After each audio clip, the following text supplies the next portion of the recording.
In this week's video, I'm going to help you bring about an attitude adjustment. And you'll need to find out why your attitude and your assumptions go together. Because what you see when you look at something is not about what is there. Changing this is going to help you change the landscape of your environment, and it's going to change how others interact with you because you made this change for yourself. Those things that we will not say to others to their face. Welcome to the Inner Work Mastery channel with me, Fazila Bizior, where I help you understand how to make the teachings of mysticism and reality creation work in your favor.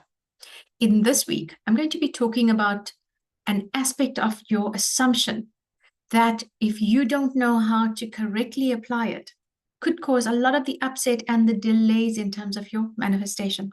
Now, an assumption is something that you have accepted and consented to be true for you without seeing the evidence of it. And that is what manifestation is about. Is you assuming that your desire is yours.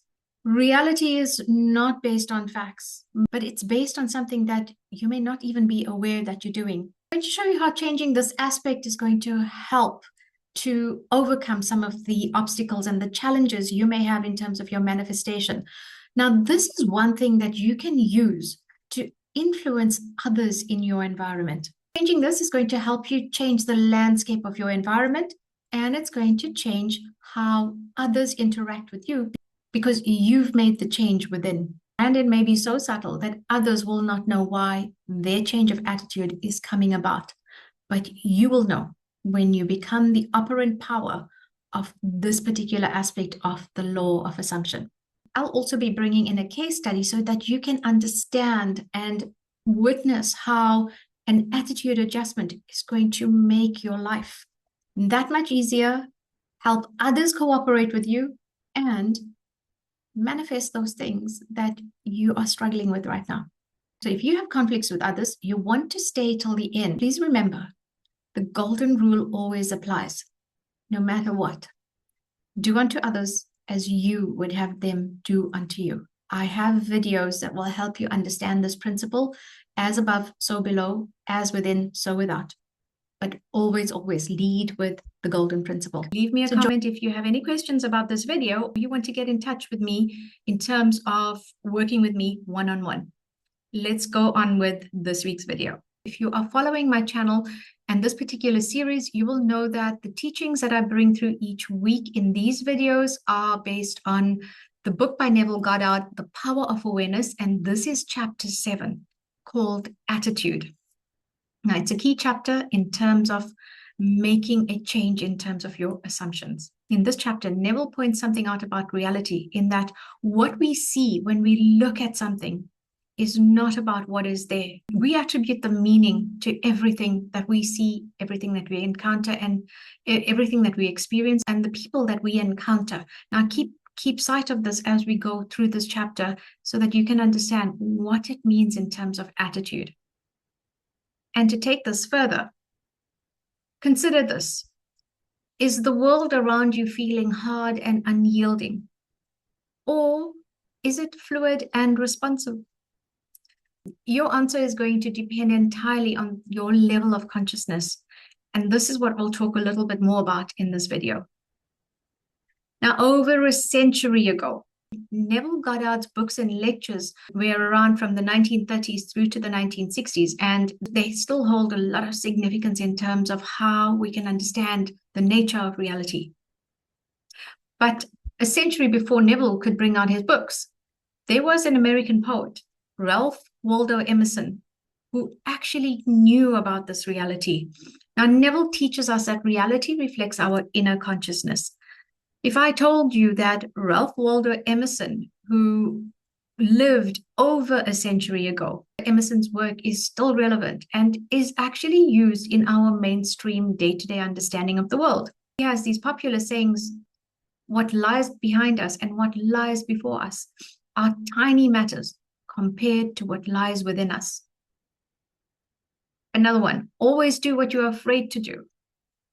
The only way to have a friend is to be one. Now, Emerson demonstrated his knowledge of reality and how it really can be shaped.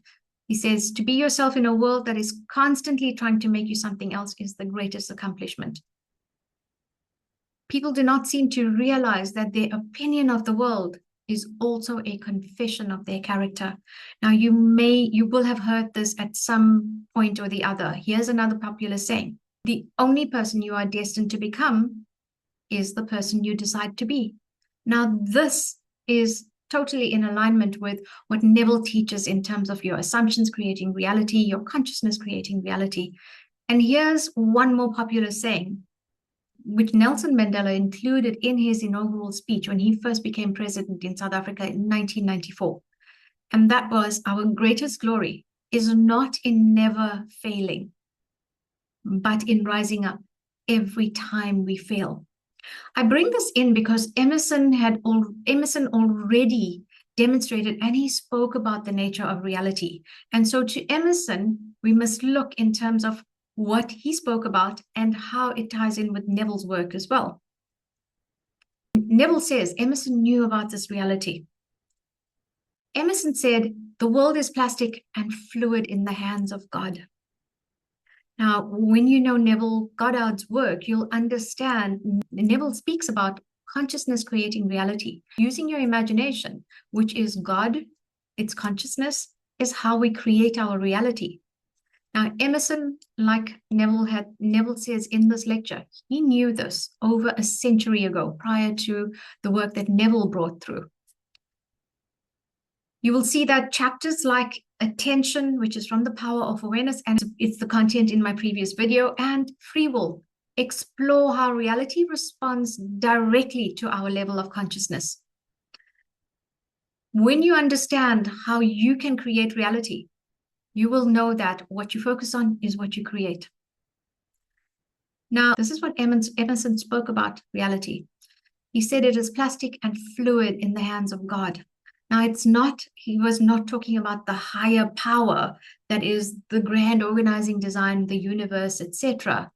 He was talking about how man puts attributes in terms of his imagination to his reality. When man is ignorant and lives unconsciously, it would appear to be rigid. This is what flint is. Flint is of the world. But those who can adapt and those who understand the fluid and plastic nature of reality, plasticity being that you can mold and shape it, they know that they have the divine power to create their reality. And that is the use of the divine creative power within, which is molding and shaping our attitude to things in life. It is molding and shaping our assumptions. Neville says this beautifully in terms of our state of being versus doing. When man is aware and conscious that he affects reality, he is able to change anything. But when he is unconscious to this, then life becomes a hell. But when he is conscious to this, life is heaven. And therefore, we must become aware and attuned and remind ourselves the real physical world is assumptive. And this is not about what we are witnessing in reality. It is what we have assumed it to be. It is the meaning that we have given to whatever experience or person that we have encountered. To demonstrate this, there is a case study that is included in this chapter, which is going to highlight how this particular aspect of your assumption is either creating heaven or hell for you. This is the case study. One day, a costume designer described to me her difficulties in working with a prominent theatrical producer. She was convinced that he unjustly criticized and rejected her best work, and that often he was deliberately rude and unfair to her. So Neville says, upon hearing her story, I explained that if she found the other rude and unfair, it was a sure sign that she herself was wanting, and that it was not the producer, but herself that was in need of a new attitude.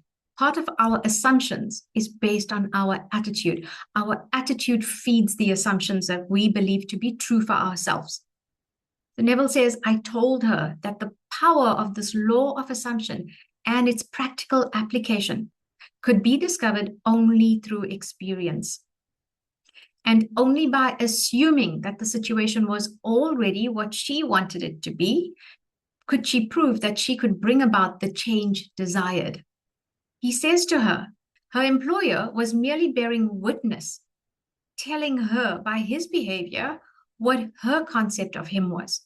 So what Neville says here is the employer was acting in accordance with what she thought of him. Neville says, I suggested that it was quite probable that she was carrying on conversations with him in her mind, which were filled with criticisms and recriminations. He says, there was no doubt but that she was mentally arguing with the producer, for others will only echo that which we whisper to them in secret. When I first encountered this particular case study, it highlighted some very real behaviors for me. How often is it that when you have an altercation or you have conflict with someone, that even before you've seen them, even before you have spoken to them, you've already had the argument, you've already built up the story and the drama in your mind. That's what we do. Our inner conversations are those things that we will not say to others to their face. So think about some of the conflicts that you might be having and look, what is your attitude towards that person? And look and see how their attitude is mirroring exactly what you've been thinking about them. I asked her if it was not true that she talked to him mentally, and if so, what these conversations were like.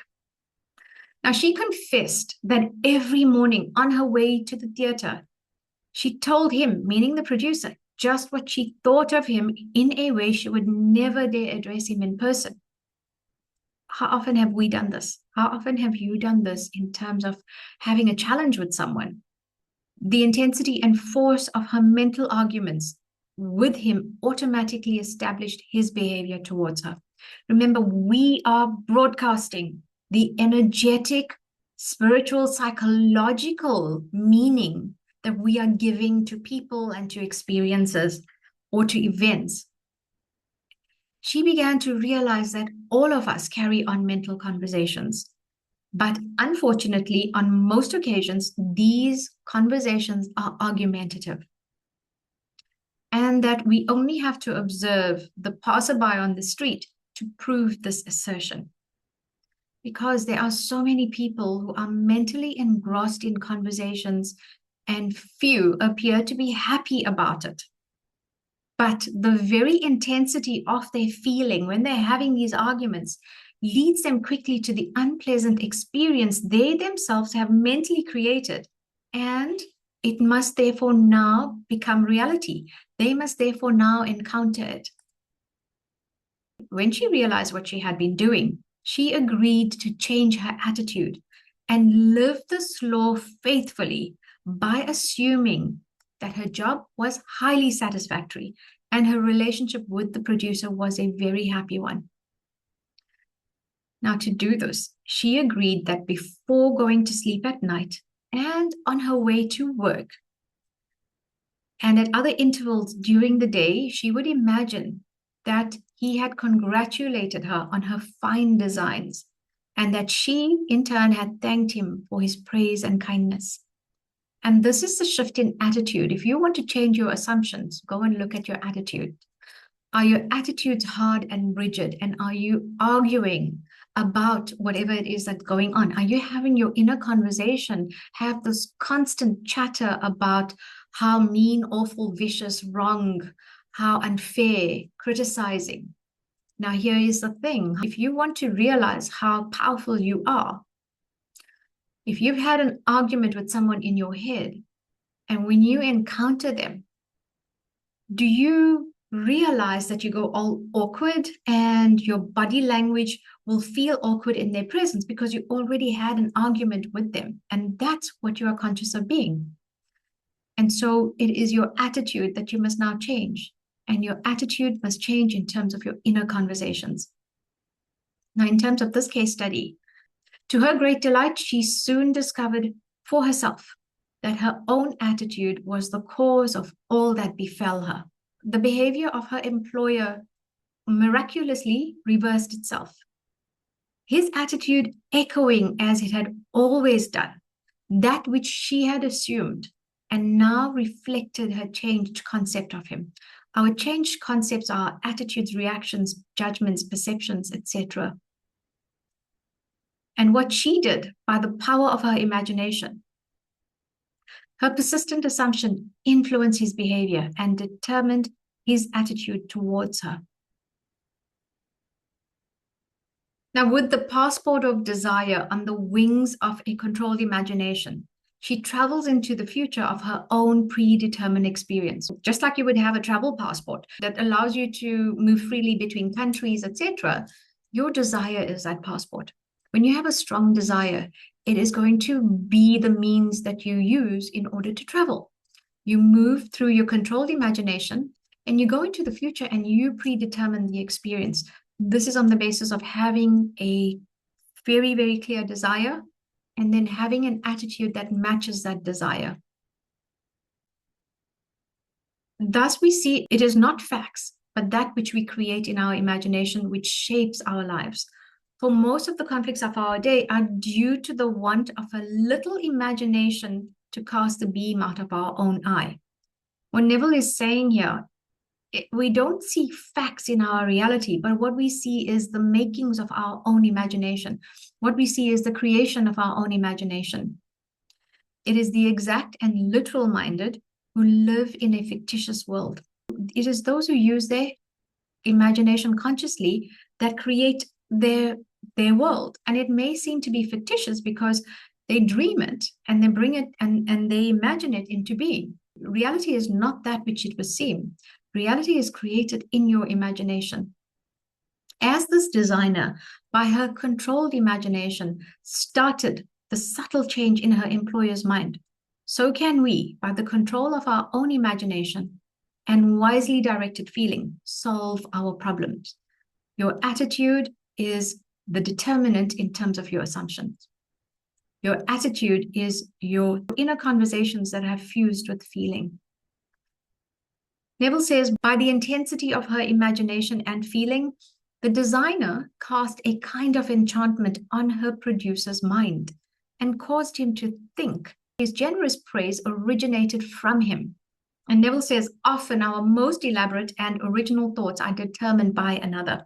We should never be certain that it was not some woman treading in the winepress who began the subtle change in men's minds, or that the passion did not begin in the mind of some shepherd boy, lighting up his eyes for a moment before it ran upon its way. And what Neville is saying here is, you can never be certain in terms of the events that are unfolding in your life that it was not part of someone else's inner conversation, and it was not part of someone's changed attitude that brought about the thing that they wish to have. This, my friends, is very important. If you are to be the operant power in your life, be very sure in terms of looking at your attitudes and your assumptions. Do they align with your desires? Are you having arguments and conversations with others thinking that those are hidden in your mind, but not knowing that your inner speech is frozen in the outer world? If you want to know what to change in your life, look to your inner conversations. To know your assumptions, then look at what is in your physical reality, because your physical reality is coming from your hidden inner speech. So change the inner conversation, change your attitude, and you will see that it influences everything else around you. When you truly believe that you are the operant power and you control your inner speech through a controlled imagination, you will create and manifest all of those things that you have assumed to be true for you. Now remember, whatever you have created, you can uncreate. Set about changing your inner conversation so that you can shape your reality. In terms of the law of assumption, this is where reality and responsibility is all upon you.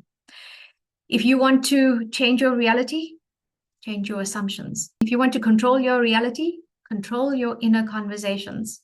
The inner conversations are those conversations that you have constantly about things and people particularly those things that you do not want others to know about.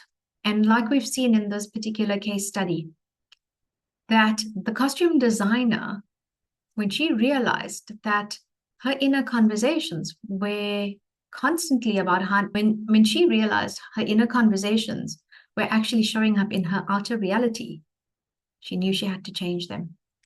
You are the master of your reality. You are the creator of your reality. What will you do today to make that change? Be sure to like, share this video with those who will benefit from it. I invite you to subscribe to the channel to stay updated with these teachings to help you understand how you can create reality. This is Fazila Bizior, inviting you to test the law and to become the conscious creator that you were truly meant to be. If you want to know how to master reality and to use your imagination so that you can become a master of your reality, be sure to watch my other videos in this playlist. Bye for now.